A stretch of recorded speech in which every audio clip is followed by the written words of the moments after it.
Why would anyone ever root for a killer in a slasher film? For decades, fans, especially women who are horror fans, have been treated like a contradiction. Too emotional to enjoy violence in film, too soft to enjoy anything like gore, and too normal to enjoy fictional people getting murked by a psychopath killer. But what if I told you the slasher fandom isn't about violence at all? What if I told you it's about freedom?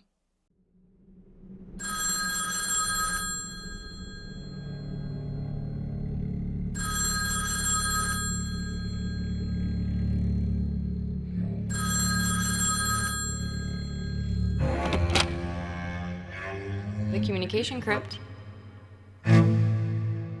Welcome back to the Communication Crypt. My name is Brooke, and this is the place where the weird and misunderstood media that we bury comes back with meaning. If you are here, that means that you are watching or listening to a mini series of mine called Thesis Autopsy.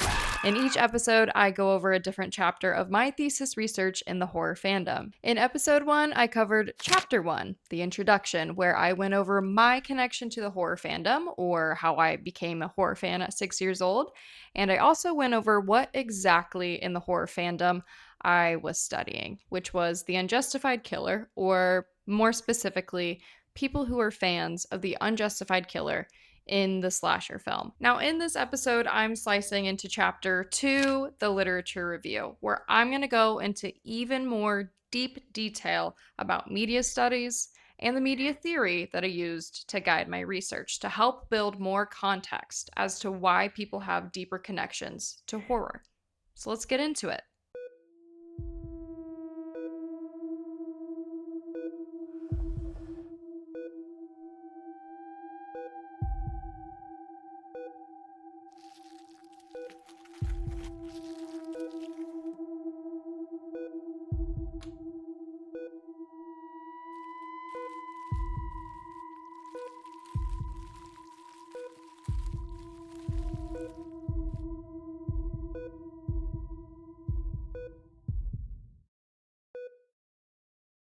Now, if y'all want honesty, writing a lit review feels like you're stuck in a saw trap.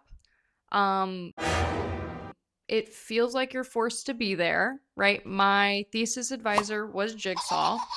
They forced me to write the lit review, and I had to do unspeakable things to myself to get out of it. By unspeakable things, I mean drink a lot of Red Bull and then run off of probably like 3 or 4 hours of sleep for every night for a couple of weeks. But I think the biggest reason it feels this way is because you cannot do any data collection before you write your lit review.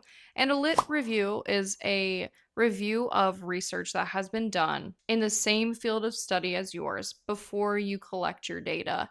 That's going through hundreds of different research studies. That is reading foundational pieces. It's reading new pieces of research. It's combing through thousands, hundreds of thousands of pages um, from every different angle that you can imagine. And it feels like torture. But at the end of the day, it's always a life lesson, damn it. Um, and it's necessary to create a literature review before you collect your data. And you might be thinking, damn, girl, is all of this necessary? Can you just tell us why people side with this type of killer in a slasher film? Do we have to suffer too?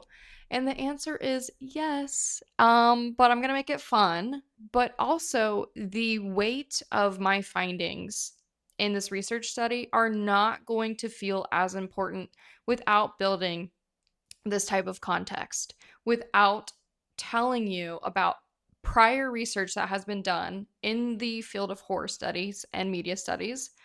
And it's not going to make as much sense to you if I don't give you all of this literature context and research context. And let me tell you something real quick. If you've made it this far into this series and into the video and you haven't clicked out of it yet, welcome to the Big Brain Club. I love you. Thank you for your support. Thank you for listening to my research. I put a lot of work and time into this, and it means something to me that this means something to other people. But I've had a lot of feedback on the Communication Crypt since I started this platform. And one of my biggest recommendations is to take my long form media, which are these YouTube videos, and I also stream this on Spotify as well, and to make them shorter. Come here, real quick. I just want to see you over here.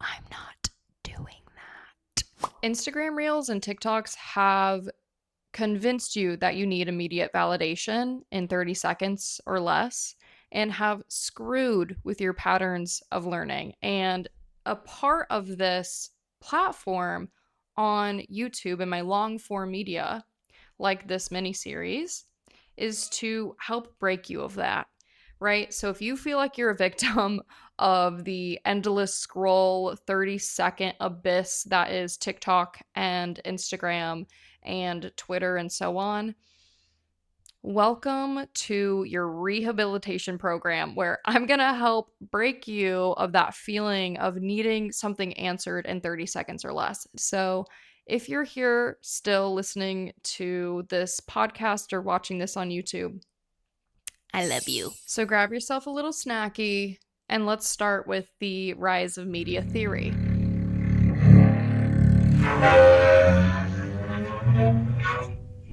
Now, before I give you some history on media studies, I think I need to define communication studies first. I get a big ass question mark looking face when I tell people that I have a master's in communication studies. What, you have a degree in talking to people? If you've ever said that to me, I do forgive you. It's a little bit more complicated than that, so let me define it for you. Communication studies is the study of how people create, share, interpret, and influence meaning through language, symbols, media, and social interaction. What I do is study the communication process, how people share a message, and then how others interpret it. Most specifically, my specialty is studying the communication process through mass media. So, how people share a message and how others interpret a message from things like literature and movies, television, film, posters, flyers, any sort of mass media. Now, moving forward, the study of the effects of mass media has really been a thing for the past century. It really started to be in demand in the early 1900s when things like radio and television had become more of a thing.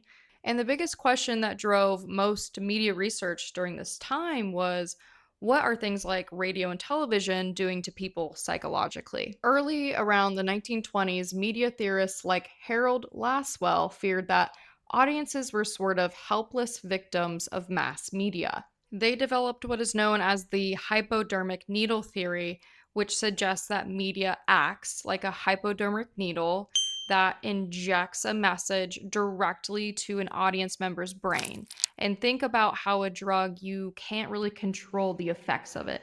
That is what media was and still is viewed as. And most importantly, this theory suggests that audience members are weak and have no control at all over how a message of something like a television show or a radio broadcast can affect them.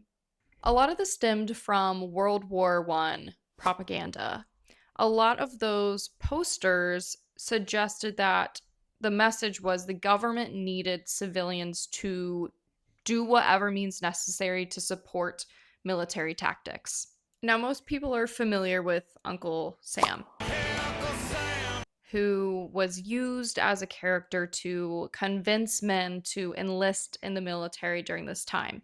It was a very effective poster because it looked like this man, who was a representation of America, was singling you out and shaming you for not enlisting if you weren't already enlisted. And it guilted a lot of people into enlisting in the military. And it did work in many ways.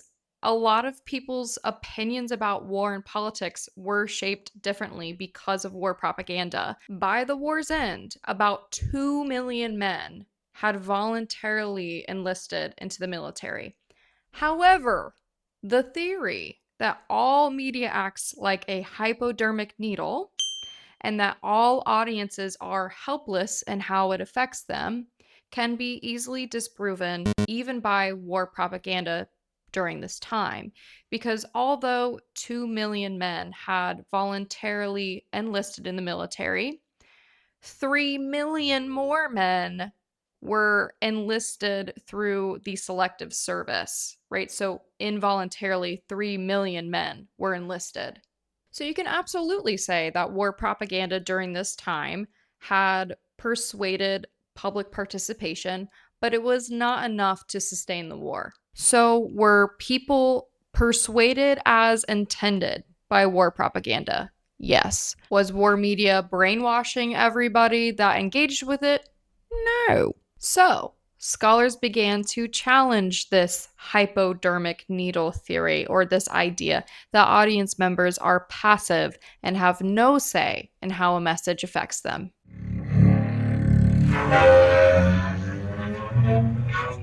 So, for decades, media scholars had asked the question, what does media do to people? But scholars Herzog, Blumler, and Katz asked in my opinion, a far more interesting question, which was, what do people do with media? These three famously had begun to falsify this idea of the hypodermic needle theory by introducing what is known as the uses and gratifications theory. Now, the uses and gratifications theory suggests that people purposefully seek out specific media to fulfill needs that are not being satisfied in our social reality or by other forms of media. So think about when you're doing chores around the house, things like laundry or mopping or sweeping. Do you ever feel bored as fuck? And let me follow that up with how many of y'all put something on the television or on your headphones, whether it is a podcast or a television show or shit, it might even be this episode of Thesis Autopsy. Think about why you put entertaining media on when you're doing something that's not very entertaining. It's to be entertained, right? The thing that you're doing is not entertaining, so you put on a piece of media to satisfy that need to be entertained. So this theory had shifted our idea of audience members being passive and not in control of how a message affects them to being active users and selectors of media, because we know that if we choose carefully, we can choose media that will satisfy a need for us. We know that it can do something for us, so we know how to pick what and when. Think of someone choosing to watch a documentary to gain knowledge or to put on a certain album of music to relax, right? We know that we can gain something from it, and so we pick it very strategically. So this, in a very basic sense, is the idea of the uses and gratifications theory, and this is the theory that I used to guide my research. My question was not what being a fan of the unjustified killer does to people psychologically, but rather what draws people to this type of a character and makes them a fan of this character, and what socio-psychological gratifications someone might get from being a fan of this character. And by socio-psychological gratifications, I mean basic forms of fulfillment that you might get from this type of media, like fulfillment of seeking information. You feel like you're more informed from watching this thing, or social interaction. Maybe you feel like you are part of a community. You feel a sense of community from watching this thing. Or even personal identity. You feel like you have found yourself more from watching or being a fan of this thing. Now, there are two main premises of the uses and gratifications theory that I would like to go over today. And by premises, I just mean different claims, right? Different things that the theory suggests. There are many more details and premises of the theory that I'm not going to be going over today. If you are interested in even more details, you are more than welcome to read my thesis, which you have free access to. I'm going to put it in the description, but if you simply Google For Her Horror EIU, it'll pop up. And you can always read more if you'd like. But there are two major claims that I would like to go over today.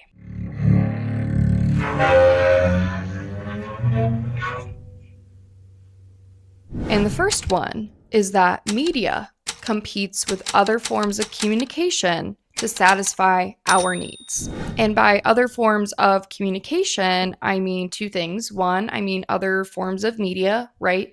So things like horror films compete with other genres of film to satisfy our needs. Horror films compete with music to satisfy our needs, right?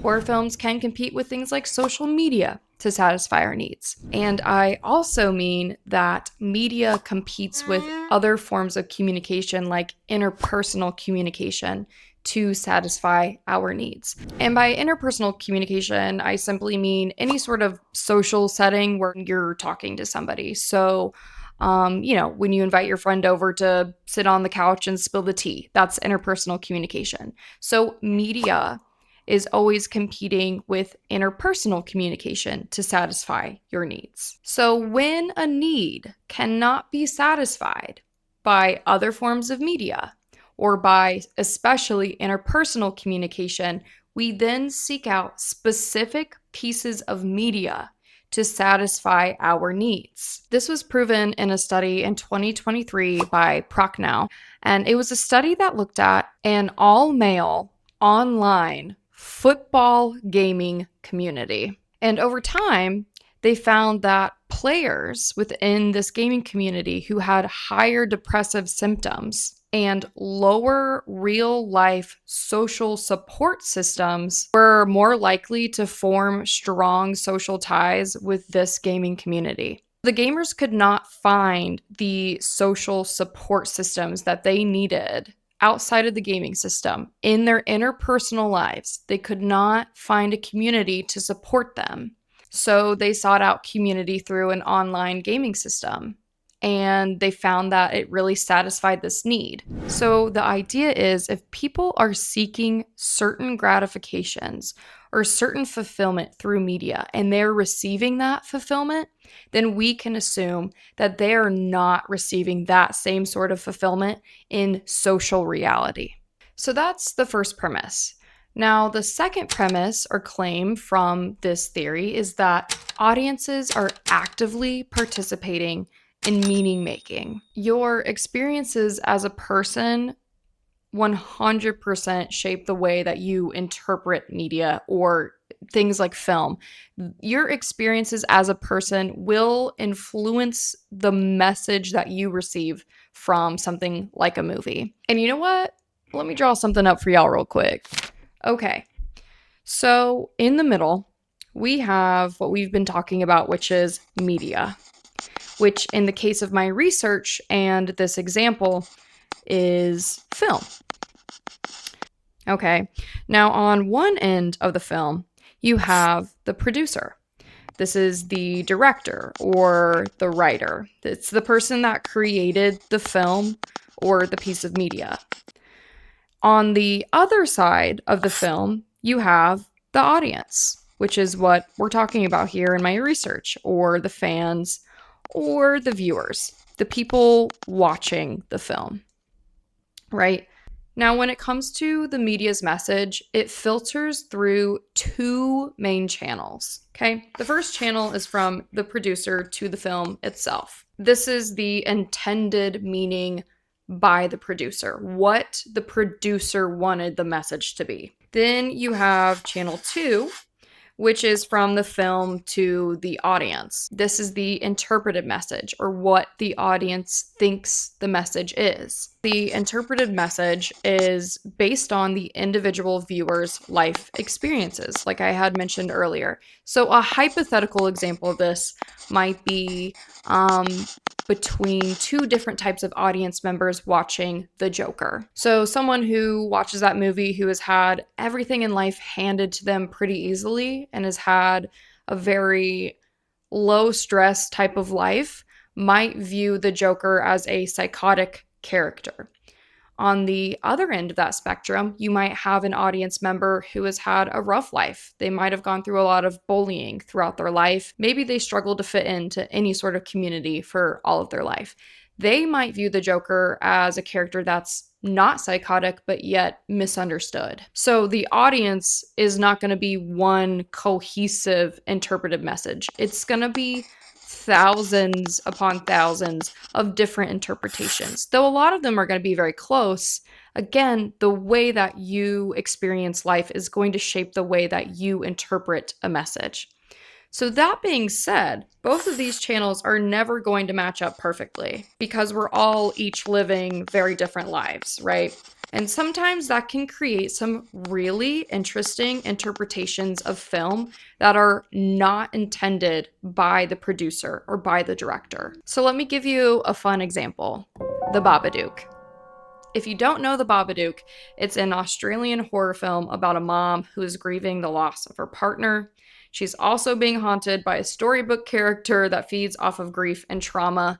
And can I just say that her kid fucking sucks? But anyway, so I'll use the same type of mapping to explain the interpretation of the messaging of this film, right? So in the middle, we have The Babadook, which is the media in question.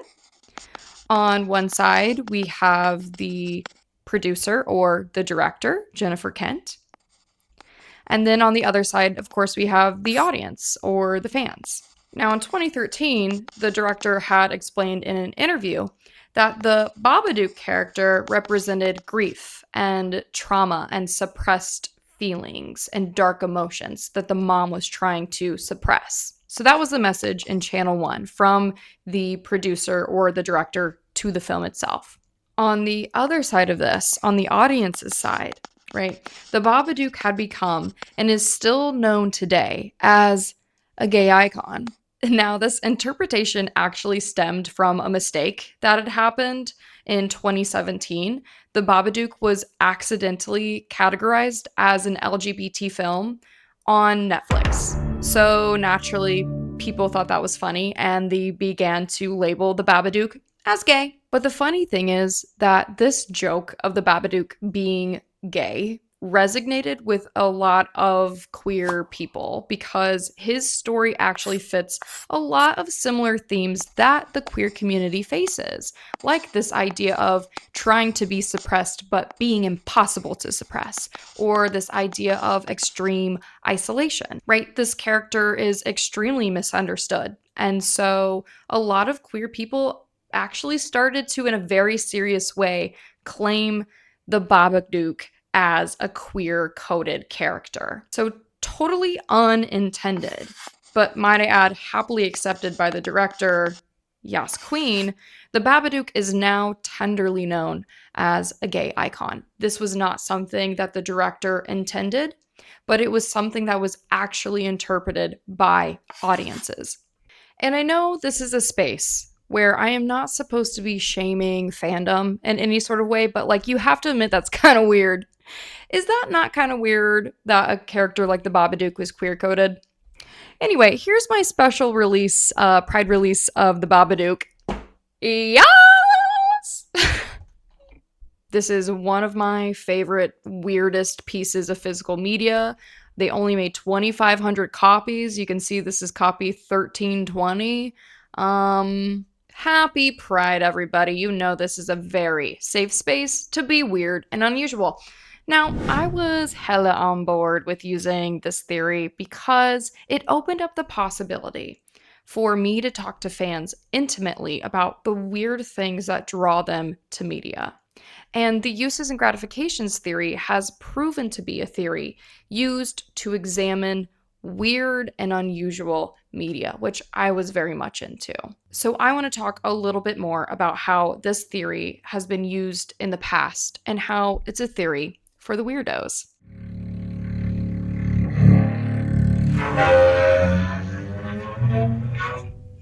From the beginning of uses and gratifications research, the theory was used to examine maligned media.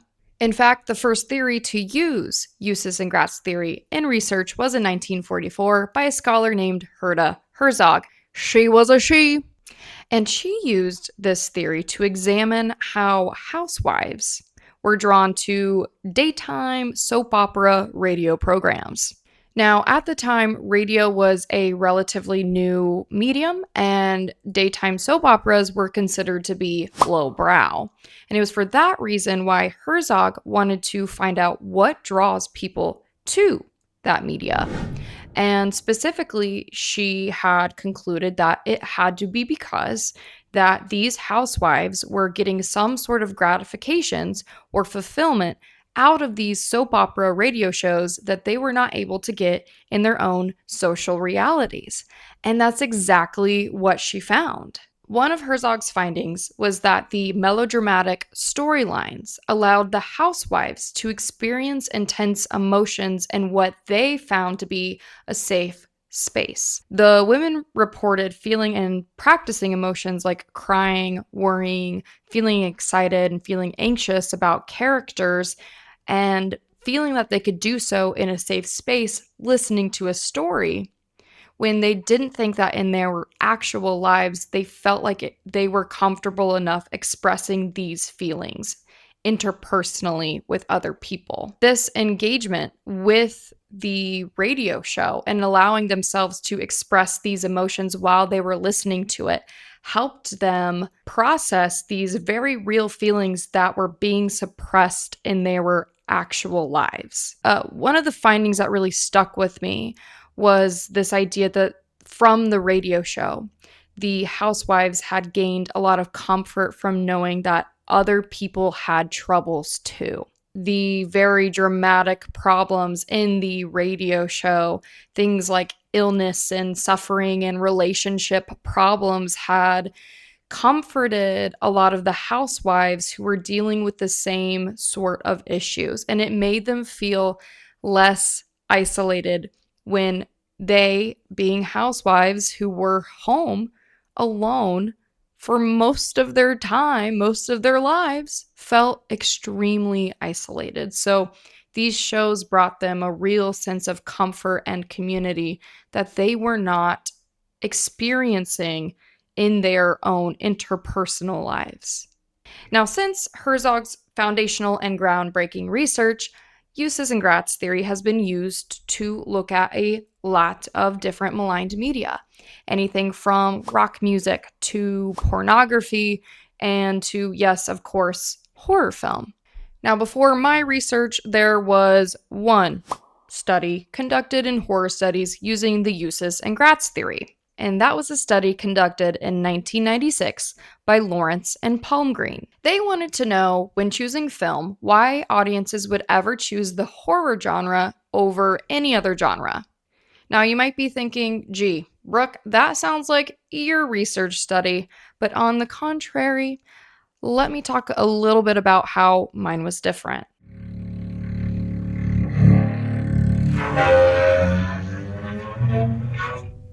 So, first, one of the reasons that the other horror study is different from mine is because it was conducted in 1996. And there has been a huge shift in horror audience fans since then. One of those shifts being that the majority of horror fans back in the 90s was men. And now women, actually at over half, at 60%, make up for the larger part of the horror fandom. So that in itself should tell you that there then is a need for there to be another research study conducted in horror fandom using the uses and Gratz theory. Now, secondly, Lawrence and Palmgreen had casted a really wide and large net over the horror fandom. And if by the off chance that those researchers are watching this, hi divas, love ya. Thank you for your contributions to horror studies, but you understand how research works. I've gotta break yours apart a little bit. The thing is, they treated horror fandom as one singular cohesive fandom. Now, if you tuned into episode 1 of Thesis Autopsy, you would have learned that horror fandom is, on the contrary, much different than that. There are so many different subgenre of horror, which mean there are so many different subgenre or different subgroups of horror fan, because not all horror fans like the same type of horror films. And so, therefore, you couldn't assume that all horror fans had the same reasons or the same gratifications or fulfillment from horror as each other.